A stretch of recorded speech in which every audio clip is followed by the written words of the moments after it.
This podcast is for informational purposes only and should not be considered legal, medical, or mental health advice. The views and opinions expressed do not necessarily reflect the official policy or position of the podcast and are not intended to malign any religion, group, club, organization, business, individual, anyone, or anything.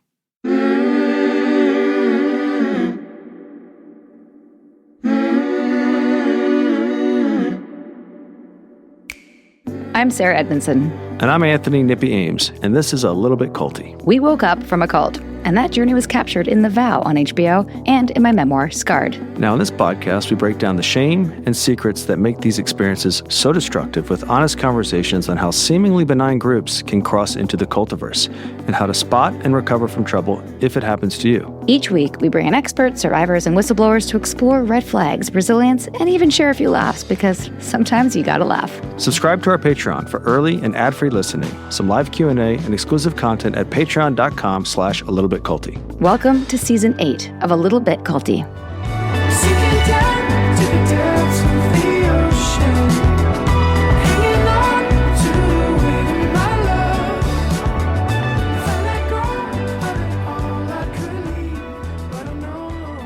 Hoyt, welcome back. Thank you for your time with us. I forgot to mention in part one, we were talking about Rick's obsession with royalty. I'm glad I wasn't born a couple decades earlier because my grandparents were Lord and Lady Sanford. I would have been chasing me down. Although I don't think I'm tall enough to model or have all the other criteria, but you know. Well, again, that was more the branding. Not everyone was a model, but that was the poster child. Well, you were the poster child, and you were a very obedient and very, good cult member, donating all of your money. We're not going to talk about how much money because it's painful, but you eventually have enough. But it's not that you decide you want to leave. You don't actually feel, if this is accurate in the doc, that you're able to pull your weight or get it right. And this is after Frederick's death. And you decide that you have to go and you make a plan to escape in the night. I feel like that part of the story was a little bit glossed over, and I wanted to know more. Can you tell us a bit about that escape?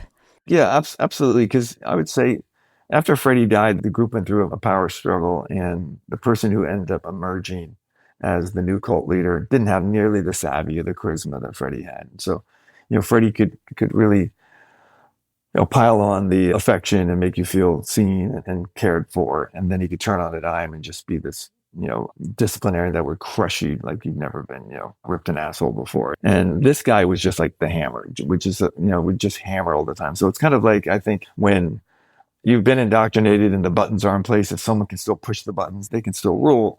And that's how it kind of emerged. But it became a very toxic, environment where people would basically peel off like one a year. Someone couldn't take it, and they would, run away in the middle of the night type of thing. And that was always frowned upon as someone being weak and that sort of thing. And so I had a lot of conflict with that person because there was also a lot of pent up resentment and jealousy of the way I'd been given preferential treatment when Frederick was alive, because I was the golden goose and I was, and that bought me privileges. So that was one of the things that was kind of stored up that I felt the brunt of after Frederick died. So for the 10 years that the cult went on after Frederick died, for me, were much harsher as far as, what I would now frame as abuse. I thought it was all part of my training. But so within that dynamic, the group had moved down to North Carolina. It definitely was now preparing for the apocalypse. We had 4 years of stored food, gold, and guns. And I was not as enthused about that scenario. I had bought into the Star Wars version, the space people are going to come down, they're going to lift us out, we're going to go in the rejuvenation chambers, we're going to get trained, and then we're going to come repopulate the earth after all the shit hits the fan. This idea of fighting for crumbs with the scavengers, was not the scenario I bought into. I was like, so I was always reticent about this is what we're preparing for. And one of the things that the doc talks about is this frowning on romantic love. And a real factor that led to me getting out was meeting this girl, Donna, who I'm going to marry in September. Amazing woman and a wonderful love story. And so I had met her, and it was a situation where I could see her very infrequently, but I could see her without the group knowing, because they had all moved to North Carolina. I had met her in LA, found out she lived in New York. So when I lived in New York at the time, I had passed through New York, I could say, oh, let's have a dinner. And so I could do it in a basis where no one in the group knew about it. And that went on for 4 years. And all of a sudden I developed feelings for her, and, things that I was probably not able to say at the time, but they were loving feelings. And I kept thinking, this doesn't feel so bad, actually. But I was deeply conflicted because I knew that was against the group's rules. And it was also considered very selfish. Why would you get involved with someone when the apocalypse is coming? You certainly would never want to think about having kids. Like, all of that would just be a waste of time and it'd be selfish and throw away the opportunity that you have at hand. But meanwhile, I feel like I've got this person who's in my corner and looking out for me. And I'm like, so simultaneously, the clock is ticking. Freddie had said it was going to be around the millennium. It's now like the end of 98, beginning of 99. I'm in like Paris, Milan, and I'm thinking he'd always said there were going to be storms and indicators that this was going to, there was going to be a prelude to this cataclysm. There were going to be earthquakes and tidal waves and governments and economies collapsing. So I'm just here in Paris and Milan, just going, nothing's happening. And meanwhile, they're down in North Carolina in this kind of cultic bubble, thinking and preparing for the end. So I started to think, if nothing else, the timeline's off. And I think this is, part of, Donna's involvement, that my critical thinking was starting to come back a little bit. And so I got up the courage when I went down the next time to North Carolina to say, listen, this is what I'm thinking. I think maybe the timeline's off. And I got attacked like a blasphemer, you know what Frederick said? Oh, you're just a pussy. You can't, face the truth. You're just chicken shit and all this sort of thing. And so as I'm getting screamed at, I'm thinking, well, it can't get any worse. So I might as well just tell them, oh, by the way, I've been seeing someone. What? What do you mean? Well, how long? 4 years? What? Just attacked. And then they said, you got to break up with her. And they demanded to see her. And they treated her so harshly in this meeting that we had with 2 other members. And basically, I was forced to break up with her and never see her again. And that harsh treatment of someone who was completely innocent, knew nothing about what we were doing, really didn't sit well with me. And I wasn't ready at that point to say, what you're doing is wrong and you're being like bad people. And I was like, if this is what I have to emulate to be a spiritual warrior, I don't have it in me. This is just she should have never been treated like that. And it really started the wheels turning for me that, I just don't think I measure up. I don't think, and over the next 6 months, things got worse and worse. And then they actually started to say, you've got to, give up your career. And, clearly you're getting lost in the material world. You can't no longer be out there. And that's when they forced me to come down to North Carolina, and they started shaving my head. So I couldn't remodel. There would have no temptation. And I had to, be up, the first one up, last one to bed, do every type of, slave shit labor that no one else wanted to do. And then face a verbal firing squad every night because I had been resistant and resentful of my chores that day, which was accurate because, I'm looking in the mirror. I look like a convict, and I'm thinking, if I had hair, I could be in like Paris right now, like kissing Naomi Campbell and making 25 grand. They're looking at me like they're never going to give up. And I'm broken and unfixable. And the least I could do is remove them and my dead weight from them so they could spend their time doing something more constructive than dealing with a loser like me. And that was my rationale to finally escape. And it took me 3 times. They caught me twice, but I finally escaped. Well, it sounds like organized resentment towards you. Yeah, I think that was part of it. But I think it's also, this guy at the top who, he was leading the charge, and he really had it out for me. And, because I was paying off his student loans. I was paying his dental. I was paying all, and he was just resentful of the fact that he had to ask me for money and all that sort of stuff. And he couldn't understand, because he was the new enlightened one, why I was making money. It just showed him how full of shit the world was. Like, why is someone like Hoyt, the dipshit, that was my nickname, why is the dipshit getting, all this accolades and money, and I, the great one, you're getting nothing? This is only demonstrative of how fucked up the world is. And I had to punish him. And so, yeah, he's, and it's interesting because I choose at this point not to name names, because it's really not, it's about the behavior. It's really not about being vindictive and whatever. And it doesn't move the ball forward. Yeah, those people know who they are, and they're going to deal with it. And, I'll be curious to see how they function after seeing all of this. And I'm hoping, on some level that maybe this will dislodge some of the grip they have on their perspective, that maybe they'll be able to look at some of the abuse and start to acknowledge that everyone got traumatized in this, and there's something worth talking about rather than avoiding. Before we hear from our sponsors, just a quick reminder. Our book, A Little Bit Culty, Navigating Cults, Control, and Coercion, is officially out and available on Amazon. Signed pre-orders have closed, but you can still get your copy today. This book is the culmination of 5 years of conversations, interviews, and research. Everything we've learned about how people get pulled into high-control groups and how to avoid, escape, or heal from them. If you've been listening to the podcast and want a deeper go-to resource, this is it. Available now on Amazon in print and as an ebook for Kindle. And yes, the audiobook is coming soon, narrated by us. Just search A Little Bit Culty and grab your copy. Do it. Thanks, everybody.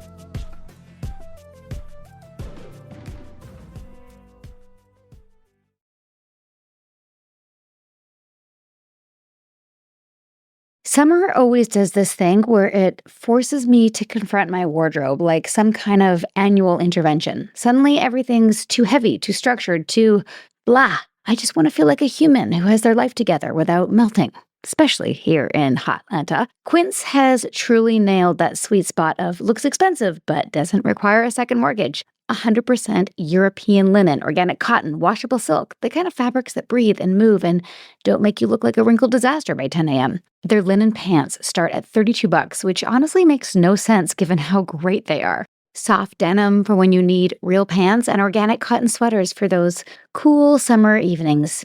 Everything's 50 to 80% less than other brands because they skip the middleman and work directly with ethical factories, so you're not funding some brand's fancy ad budget, just getting quality stuff. I have 2 personal favorites this summer so far because I've been doing a fair bit of traveling and I'm going to continue to be taking too many planes. But I bought a super soft fleece set. One is a full zip hoodie and one is, I actually got 2 pants so I can mix and match the joggers and the wide leg. Both look great. I also got the Bella Stretch barrel jeans in white, and these are my go-to summer jeans. They are high-waisted, which is perfect for, the mom-tom. And plot twist, Quince has also expanded into home goods, bedding, kitchen stuff, all elevated, but actually affordable. I've gotten a lot of my birthday gifts from my girlfriends here at Quince. So yeah, join the party. Elevate your summer wardrobe. Go to quince.com/culty for free shipping on your order and 365-day returns. Now available in Canada too. That's QUINCE.com/culty for free shipping and 365-day returns.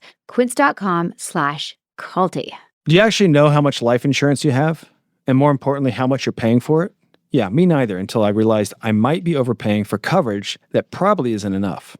If your life insurance comes through your job and you get unexpectedly laid off, your coverage disappears, just like that. Suddenly, you're unprotected and scrambling to figure out how to fix it. You definitely want to call SelectQuote because apparently adulting means having these conversations with yourself at 2 a.m. They've been doing this for over 40 years, helped 2 million people secure over $700 billion in coverage. Their licensed agents actually work for you, not some insurance company trying to maximize their profit. In 15 minutes, they'll compare policies from top carriers to find what fits your health and your budget for free. No medical exam needed for many policies, and they've got options even if you have high blood pressure, diabetes, or heart disease. Same-day coverage up to $2 million without visiting a doctor. Here's the hard truth. Life insurance is never cheaper than it is today. So why would you wait? It's time to get this sorted. Get the right life insurance for you for less and save more than 50% at selectquote.com/culty. Save more than 50% on term life insurance at selectquote.com/culty today to get started. That's selectquote.com/culty. Our outdoor space used to be what I called my backyard of doom, a stoop of shame. Like if guests wanted to sit outside, I'd remember that I suddenly have to show them something inside, anything inside. And then we actually used Wayfair. And now I don't have to fake emergency indoor tours because I want to host people outside. Right now, I am obsessed with the Anderson fully assembled, yes, that's right, you don't have to do it yourself, 10-person outdoor sectional seating group with cushions. Look it up or come on over. It is a beautiful set, and I am so excited about the parties I am going to host while it is warm out here in hot Atlanta. Because the thing about outdoor furniture usually is it's heavy, it's complicated, and the assembly instructions look like they were written by someone who hates you personally. And Wayfair gets this. They offer installation and assembly services, which is code for, we'll deal with the soul-crushing parts that you don't have to. Thank you. Outdoor seating, grills, lighting, storage, basically everything you need to turn your sad concrete situation into an actual place that humans want to be. And with over 20 million 5-star reviews, you can hear from real people who've already survived the process, or process, depending on what part of the world we live in. Plus, Wayfair Verified means that their team actually tests everything with a 10-point inspection: quality, functionality, how long it takes to build. So you're not playing Russian roulette with your backyard. Now, when people ask to sit outside, I'm like, yes, please do. It's a whole new world. Come on out. People, patio season is here, and these amazing deals won't last. Head to wayfair.com right now to get your outdoor space ready for way less. That's WAYFAIR.com. Happy summer. Happy shopping. Wayfair, every style, every home. Thank you for listening. Now, let's dive back into the cultiverse. Wait, so are there people that are still like followers? Yeah. Oh, yeah. Oh, yeah. Yeah. I didn't realize that. Yeah. I mean, the group doesn't exist. I sued them and took them down so that, the group doesn't exist. But as far as I mean, that guy, Russ, he's still, a devotee of Freddie. He thinks Frederick was still, an incarnation of God. And the guy, Paul, who was clearly abused, the one with the long hair, you could see like he still thinks Frederick was his best friend. And that's kind of like Stockholm type syndrome type stuff. And so to me, it's a tragedy, the whole thing, that's how, people have run from some of that trauma. And it's been evidence to me that it's not recommended approach to take. He had a Crispin Glover vibe to him. Got the long hair. Yeah. Yeah, he did. Yeah, what was it like to see them talking about it in that positive way? Yeah, I've got mixed feelings about it because I feel badly for all of them because we all got exposed to something really dangerous, and I understand the almost compulsion to protect your ego and to not want to take ownership of that what maybe happened really happened. So I want to be sensitive, and everyone has their own experience. Like no one has the same experience that you individually have, so I can't answer for them. Like what should they do or could they do? But I do wish that there could be some acknowledgement of just things that are just factual, and framing the abuse as training in some way, to me, isn't dealing with reality.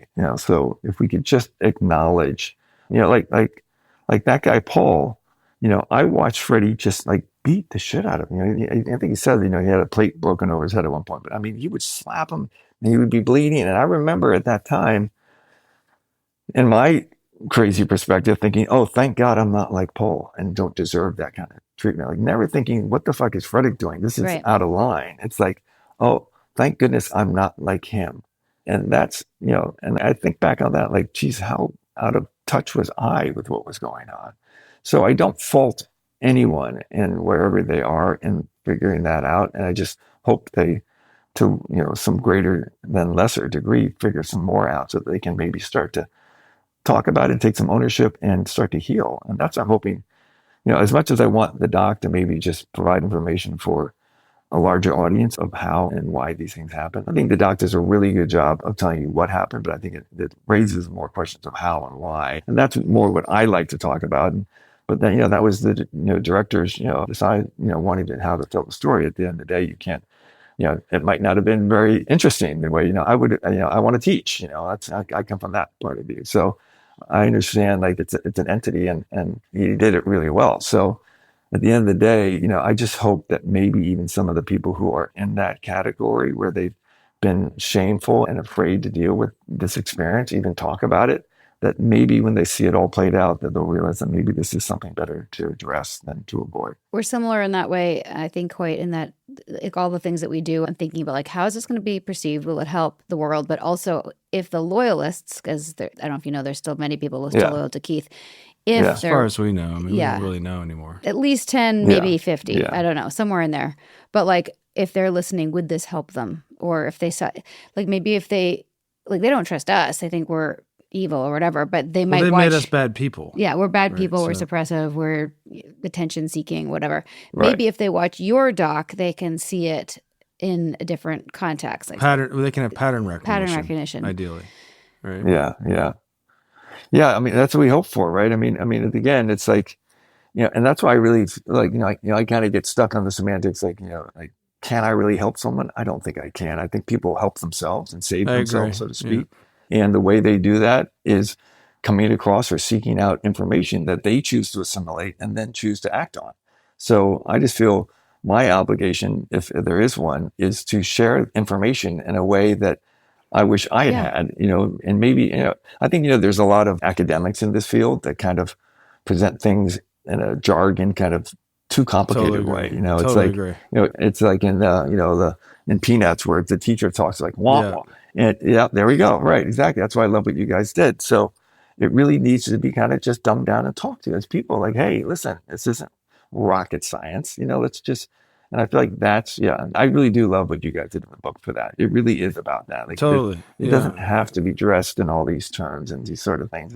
This seems to be part of the universal human condition that we give our power away and we really suffer from it. And it's a good thing to learn about. And I think it's in some way necessary. That's why it happens in different forms. We went through, you guys and myself, an extreme version of that. But it also, I think, I know personally served me. Like it's, I try to frame it as I took some very expensive, intense classes at the School of Hard Knocks, but the life lessons were invaluable. And if that's what it took to get me to here, to have the lens I now hold, so be it, Also, we need to talk about how when you got out that Fabio was like your safe haven. Fabio for the fucking win. Who knew, man? What a great dude. I've known Fabio. Like he was one of the first models I met, right? He was at Ford, and it's like meeting Thor, right? You're like, this guy's bigger than life. He's got this chest, but he is the most down to earth, most sweet, kind natured, super polite. Like he's from people don't know, he's from a very well-known and wealthy family in Milan. His dad invented the main patent for the conveyor belt that was used throughout 80% of industries. And so he has this kind of inherent elegance and charisma, but just the costume was just like, I'd go to the nightclubs with Fabio and I just might as well have been invisible. It's like you're coming in with Thor.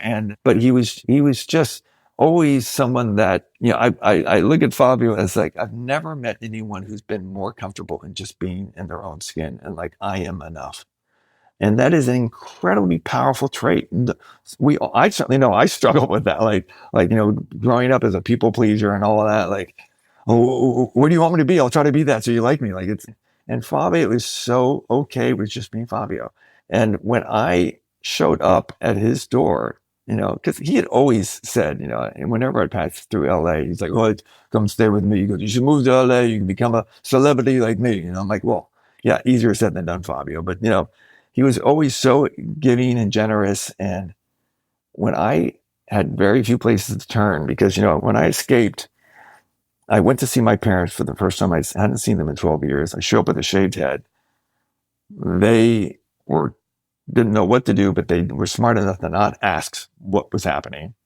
I made up some, story about some extreme modeling job I had to do. I shaved my head, and they knew, don't talk, don't probe, and so I was there for about 10 days. And then I went to show up at Fabio's, and I show up at Fabio's, and the way he describes it, he says, I knew something terrible had happened. You were a shadow of the guy I had known. And he goes, but I also know in that situation, the last thing you do is probe that person. I wanted to just give you sanctuary and safety, give you a place to put your hat, to lay your head, and, remind you that everything's going to be okay. And, you're going to, when you're ready, you come talk to me.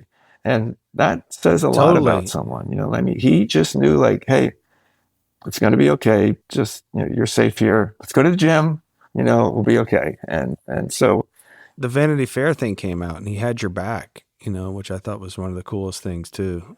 Yeah. I mean, he is as loyal as they come. And, it's so funny because people who don't know him and the way he gets portrayed in the media, you would think he's kind of this monosyllabic kind of thug. And Fabio is an electrical engineer.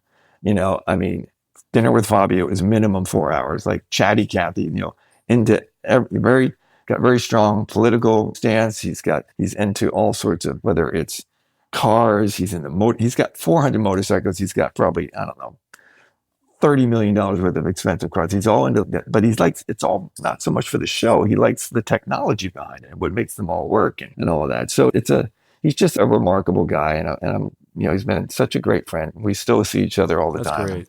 He's just these situations, you find out who steps up Yes. for you. Sure. And Yes. he stepped up in the same way my brother attempted, to getting me out with the intervention. When I finally figured out it was a cult, I made there 2 phone calls.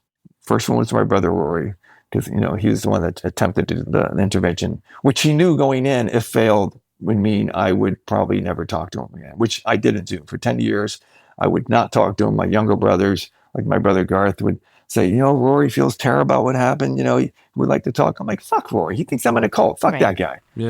And so when I had the epiphany, I called Rory and I was like, brother, you were right. Yeah. And he was so graceful. I can't even tell you, he's like, I can't tell you how happy I am to hear those words. And he goes, and I know how rare it is and what it must have taken to get to there. And so he said, what can I do to help? Yeah, man. And, that was really powerful. And then I called Donna and I said, how things got weird there at the end? I've been in a cult for 15 years. And she's like, what? And so that was my re-entry point, was starting to make amends and just to say to people that I got this one wrong and I hurt you and I'm sorry. And, so yeah, it's been a wild ride. It's a wild ride. Ends up being a gift in the end, though. It really is. I mean, I think coming across our own kind of frailty and our vulnerability is important to acknowledge, because that's where the foundation for compassion and empathy come from. It's like you stop thinking, so much of the cult thing. They're thinking you're just better than people and you're special and you're entitled to some sort of fucking grand existence. And when you realize that's just not what life's about, it's a pretty harsh awakening, but a very important one to have. Confidence fueled by ignorance. Yeah. But I'm so glad that you had such a warm reception on the other side. And I think that speaks volumes to you as well. Who you are as a person and who people knew your heart and who you were, and welcomed you back without and that shows judgment. Too in the doc. It does. I don't know if you know that or not, but it even shows why you're in to a certain extent. So it's people can't hide who they are. No matter what persona they adopt. I appreciate that, and I really can't even emphasize how fortunate I am to have, my family's been so great through all this. And even coming out with the doc, I tried to be sensitive to them to say, hey, listen, this is going to unearth a really difficult time in our family again. And, we've lost our parents and that's hard. And, it's like, we're kind of orphans now. And I want, and I've already put the family through so much pain. I want to be sensitive, but they've been really encouraging. And I'm hoping when they see it, they'll understand things that we couldn't really get into with some of the conversations, because it's just hard to cover it all. And, I think it's helpful to hear other people's perspectives. And I think the first episode does a good job of at least presenting what was appealing to it. Like why would you be intrigued? And because I think that is a big question to answer. Like, what did you see in it? And then I hope you go, okay, I get it. I see it. I totally see the appeal. And we didn't really talk about this too much, but I do think it was, especially after 300 episodes and covering things like Elizabeth Clare Prophet and some of the other spiritual people that were big at that time, but that were very, they weren't mainstream. So the fact that Freddie took the attractive, yuppie, blazer, loafer vibe, right? And made it and brought spirituality to that community. I could so see where that would be needed in that era. Especially and how with no internet too. Yeah. Yeah. No background checks. Yeah, exactly. But it was like that time in the 80s, people were pushing back on the traditional religions. Like it wasn't satisfying them. So that's when the whole New Age thing exploded. And so even in the modeling business, everyone was into something. So even though I had this group, everyone was checking out some sort of thing, Est was going on and there were all sorts of groups happening in New York. So, as models, we're in this kind of superficial field. Everyone was kind of on a spiritual path. So we would have those conversations on set all the time. What are you doing now? I wouldn't specify per se, that, I had this organized group, but I was we would have these conversations about spiritual ideas and books we had read, and that was common. So I didn't really feel like I was abnormal in that way.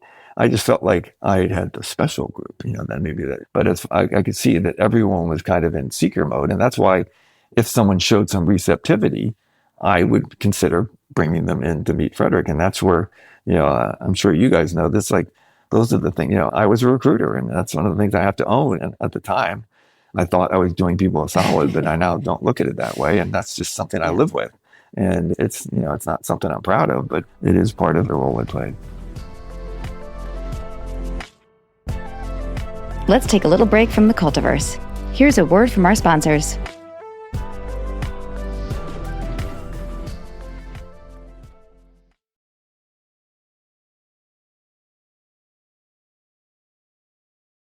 Okay, here's the problem with getting older. I mean, there's so many problems, but vision. I need readers. I need to have readers in my bedside table drawer. I need to have readers in my car console, by my computer, in the kitchen. It's very stressful to walk around needing glasses and then having scratched up glasses, and getting new ones just feels like it's like you have to plan a small wedding. You have to schedule an appointment. You have to sit in a waiting room flipping through ancient magazines. And then you get the hard sell on lens upgrades and fork over what feels like a car payment. Enter Zenni Optical, which honestly should have been put into existence decades ago. You pick frames online, you upload your prescription, they ship to your door. Prescription glasses, sunglasses, and blue light blockers starting at under $30. No, not a typo, $30. And here's where it gets so fun. At that price, you stop treating glasses like that precious heirloom. You get the serious work ones, you get the ridiculous statement ones that only match one outfit, and then get backups for your backups, because why not? You can't afford not to. They've got over 150,000 five-star reviews, plus virtual try-on so you can see how frames actually look on your face before committing. No more buying blind and praying to the eyewear gods. Honestly, I'm just mad that I spent so many years overpaying when this existed the whole time. And you know what's honestly changed the most in my life, thanks to Zenni, is having the options, having the backup. I like to be prepared, and I like to have what I need when I need it. And now I have many pairs of glasses. Thank you to Zenni. If your glasses are overdue for a refresh, now is the time. Go to zenni.com/podcast and use code podcast15 for 15% off your first order. The styles do sell out, so don't sit on it. That's Z, or Zed if you're in Canada, zenni.com/podcast, promo code podcast15. This episode is sponsored by BetterHelp. Summer in Canada is supposed to be magical. Long hikes, nature, endless daylight, cold plunging in the natural glacial waters, finally enjoying the outdoors after months of hibernation. And sometimes it is, but sometimes it's also juggling work, kids, trying to maximize every precious sunny day, and feeling guilty that you're not enjoying it enough. Spoiler alert, that guilt is exhausting. Here's what therapy can do that a hike can't. Help you actually understand what you need instead of what you think you should need. Help you set boundaries so summer doesn't become a stress marathon. Help you create a version of summer that actually feels good instead of just checking boxes at some imaginary summer bucket list. BetterHelp matches you with fully licensed therapists who get it. A quick questionnaire, and their system does the work to find someone who fits you. Not just the first available person. They've been doing this for over 12 years with a pretty stellar track record. And if it's not clicking, switch anytime. Sessions happen online whenever it works for your chaotic schedule. No fitting another thing into your impossible calendar, because thriving this summer shouldn't require superhuman powers or perfect weather. Sometimes it just requires someone who helps you figure out what exactly makes you happy. You don't have to say yes to everything this summer. Find support in therapy. Sign up and get 10% off at betterhelp.com/culty. That's betterhelp.com/culty. When I tell people their phone bill could be $15 a month, they look at me like I'm either lying or using 2 tin cans connected by string. What's the catch, they ask? And I get it. I had the same reaction. Because for years, wireless companies have trained us to expect the rug pull. The hidden fees, the introductory rate that expires after 3 months, the customer service that makes you want to throw your phone into the ocean. But here's the thing. There is no catch. It's actually $15. Unlimited talk, text, and data on the nation's largest 5G network. An actual award-winning care team that doesn't make you want to scream into the void. You bring your current phone, keep your number, pick a 3, 6, or 12-month plan, and just stop hemorrhaging money on wireless. That's it. That's the whole conspiracy. I guess if there's a catch, it's that you'll be mad you didn't do this years ago and calculate how much money you've basically set on fire. But other than justified rage at past you, no catch. Just a phone bill that doesn't make you cry. To get your new wireless plan for just $15 a month, go to mintmobile.com/culty. That's mintmobile.com/culty. Cut your wireless bill to $15 a month at mintmobile.com/culty. That's it. There's no catch. $45 upfront payment required, equivalent to $15 per month. New customers on first 3 months plan only. Speeds slower above 40 gigabytes on unlimited plan. Additional tax fees and restrictions apply. See Mint Mobile for details.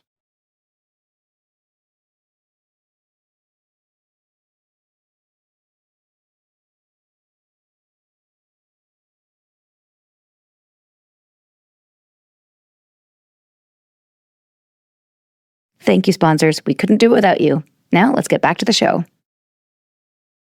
Yep. We can Yeah, relate. I mean, look, I've always, there's some people, I had a dream about this person recently, actually last night, Allison Mack. I don't know if you're familiar with the Smallville actress. Oh, sure. I know of her. Yeah. She that's gets true. really killed disproportionately to, I think, what her infractions are. And I think what's ironic is the people that seem to come down on her extremely hard don't realize the story is really in how she got manipulated and how she got conned to be the perpetrator that she ended up being, and while she was being abused. And there's a great opportunity for us to understand deeper how these people work and how you can get under their spell. Instead, she gets killed for, being the perpetrator more so than anything else. And she's not a career criminal. She's someone who's completely normal, likable, presentable, who got conned. And the story, I don't think, gets flushed out enough. And she's been shamed to oblivion, and I think her story adds more value to the library of evolving this stuff than focusing on what she ended up doing that hurt people. And if we're the country and the culture that we claim to be, and the compassion, that, exists in the world or whatever, I don't think she's been treated. Fair is a tough one. I think it goes to the clickbait stuff we talked about earlier. Well, what resonates with me, Nippy, is that the, it's like, it is a seduction getting pulled into this thing, right? But even when you use that term, people want to then say, well, the person being seduced was weak in some way. And it's like, no, it's like, well, we should be looking at the seductor. Yeah, that's totally. what's going on here. There you go. That's there where you the go. lens. Yeah. That's where the lens should be. And it's like blaming the rape victim. It's like, hold on a second. So it's like saying she was wearing a short skirt. I think it's like, that's the part I think really needs to be kind of clarified, and I think and I agree. So that's what resonates. She's also with me, on the other saying, end of a lot of people's resentment because she's successful, commercially handsome, if we use that term again. Do you know what I mean? And I think people, if you tap into people's resentment and they, start coming down on her, you lose sight of, I think, what could be a valuable story to put language to. Yeah. And for all those reasons, I hope she finds the courage to come forward and tell that side of the story. And she is, and it's not being received. But I think it goes back to what you're talking about earlier, Hoyt, about like the clickbait and, there was so much sensation. What did you say? Train wreck entertainment? Train wreck entertainment, As we got out, and so much of the media was focused on her because she was kind of one of the most famous people, and Allison Mack, Smallville, sex cult, there's a missed opportunity here. So I think overall, when we look at your doc, it is, even though there's no talking heads explaining, well, that was love bombing and that was coercive control and blah, blah, blah. I do feel like people will learn from your documentary. And I'm wondering, is there anything... I hope so. I do hope so. I hope so, and I believe so. Is there anything that you feel like is important to say that you didn't say as we start to... I was looking at the time, like wrapping up about, what you want people to know, or like anything that's heavy for you? Well, I think the best thing, people can go on my website, hoytrichards.com. I write a bunch of blogs and things about these subjects that I think are, for me, like I said, I'm more interested in the how and why these things happen. Yeah. And what does it say about our vulnerabilities? What does it say about these people who are out there that can exploit those vulnerabilities?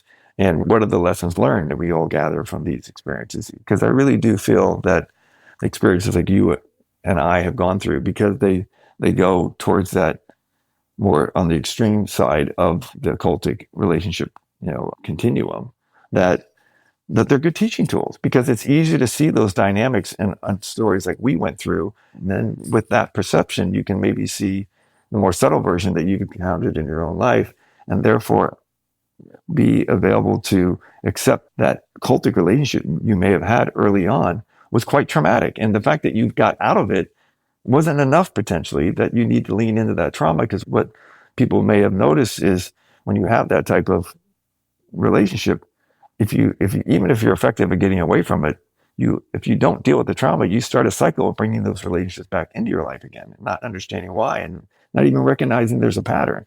And that's why I think almost people are kind of unconsciously drawn to these cultic stories, because there's a lack of understanding. There's a connective tissue here, that this is part of the human condition, that we get in these relationships where we give our power away and really suffer. And we need to understand more, what are those dynamics? How do they play? And how are we vulnerable? So I think that's the area where I feel like the space that we're in as cult survivors gets limited to the cult experience. And I feel like this really is something that's accessible and usable for almost everybody. And that's the space I wish we could start to encroach and just make it cool and acceptable to talk about your cultic relationship.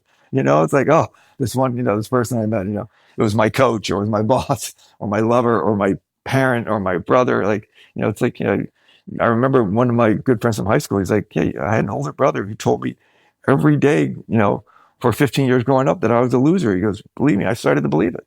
And those are things that I think are important to talk about. Like, what are those influences that we encounter and how do we process them and how do we make sense of them to a way to learn from them so we don't just get traumatized and run from it and then it becomes this unhealed trigger that can just emerge in really uncomfortable positions going forward. Like, how do we foster conversations that potentially can not only help us understand but heal? And that's really the area that I would like to, and if any way, just offer information that maybe people could use in some form. That's amazing. And are you still doing speaking events? Like, how can people hire you? I mean, that's kind of what I'm leading. Yeah, that's kind of what I'm leaning into more and more. Listen, as much as I love the movie business, it's tough to rely on. So I would love to do movie stuff as a hobby and be able to do some public speaking and have some stability in my life, and then kind of ride off into the sunset with some less stress and just travel a bit and kind of spend time with my bride-to-be and friends that I don't get to see enough and that sort of thing. That sounds great. That's great. We should do something together. Yes. Come up with some sort of curriculum or something. Yeah.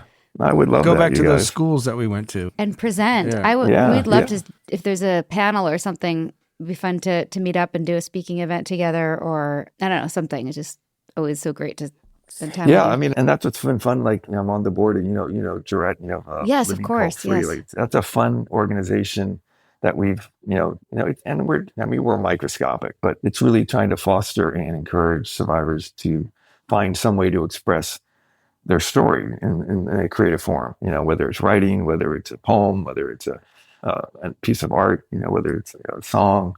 And I think, when I went, I don't know, you guys don't probably know this place, Wellspring, used to exist, which was, this cult rehab place that was in Ohio. And I went there, like in 2002 or something. And it was, one of the things they really taught is said, listen, the creative arts are so important because that's how you start to rebuild your self-esteem, because we all have an individual lens through which we see the world. And when you express yourself creatively, you start to say, whatever point of view you hold, this experience, which you may hold a lot of shame and hurt around, actually is part of that lens. And in my view, is a main kind of gasoline that fuels that creative engine, to know that you got yourself in a situation you never imagined, but you also found a way out of it.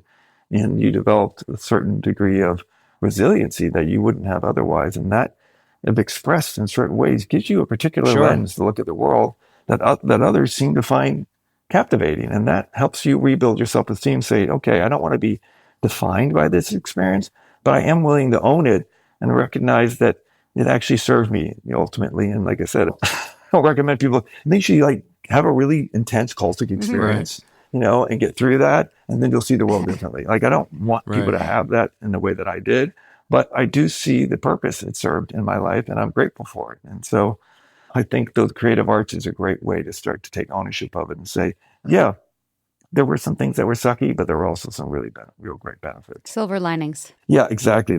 At a shaman that, when I got out of the cult, I was still a magnet for every crazy person out there. And so I met this guy and he's talking, but he's like, want to know the key to life? I'm like, sure. And he goes, you got to learn to flip the tortilla. And I'm like, what does that mean? He's like, here, look at this. And he puts the plate down on the dish. He goes, look at that. It's bad, right? And I'm like, okay. He flips it over. He goes, look, now it's good. See? It's good. He's like, that's how you get through life. Flip the tortilla. Yeah. So, I think it is. We choose the lens of how we want to look at the world and ourselves. So never going to flip a tortilla without thinking about that again from now on. One final question. How do you feel about gemstones? And do you have any remnant of spiritualness in your life? Or are you like throw the baby out with the bathwater? I think the quick answer is no, I don't buy in anymore. Yeah, but I can't deny that there has been allure and mystery around it for, there've been kind of gem breastplates all throughout history that claimed they were powered. I don't know. It all falls into that magical thinking type of, category. So I can't really, same thing with astrology, maybe there's something to it, but I can't start basing my life choices on those things. So I haven't researched it enough to say emphatically no. I just know that my interest in it has waned to zero. So from that point of view, very good answer. So it's everyone's got to choose their own route, but that's not one that I indulge in. Well, Hoyt, this has been a total pleasure after 9 years, I think. 8 or 9 years of knowing you. I think it's been around, I'm going to find that email from Stephen and see when we were introduced. And that's amazing. It's just the perfect timing. Well, it's really great to reconnect with you guys. And I can't thank you enough for all the work you've done and the way you've taken this experience you went through and to really turn it into something not only positive for your life, but it's a platform to put out information that is incredibly valuable to people and build the following. I mean, it's really a testament to you guys. And I really, I'm proud to know both of you. And I really know it's quite an inspirational story that you have done. And I think the book's fantastic. Thank you, Hoyt. I think it really offers a real kind of accessible way to look at these things, and that's so important. I think, like I said, earlier, I think it isn't rocket science. We just have to get exposed to it and understand the dynamics. And then I think we have some useful kind of tools in our tools box going forward that can potentially protect us and serve us in really fantastic ways. So thank you for doing that. Thank you, Hoyt. Thank you, Hoyt. I so appreciate it. And we'll be in touch. We're going to try to launch this as soon as we can. So it's parallel with the docuseries. And we'll post a lot. And hopefully we'll see you in person really soon. Yeah. I would love that. I love that. All right. Take care, you guys. Sinking down to the depths of the ocean, hanging on to the wave of my love. If I let go of it all, I could leave, but I know I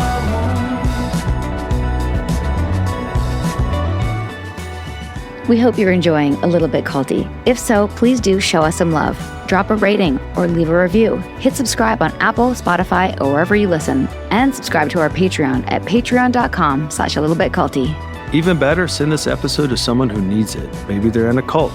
Maybe they're just a little bit susceptible.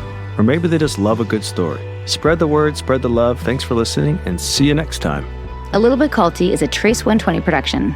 Executive produced by Sarah Edmondson and Anthony Nippy Ames in collaboration with producer Will Rutherford at Citizens of Sound.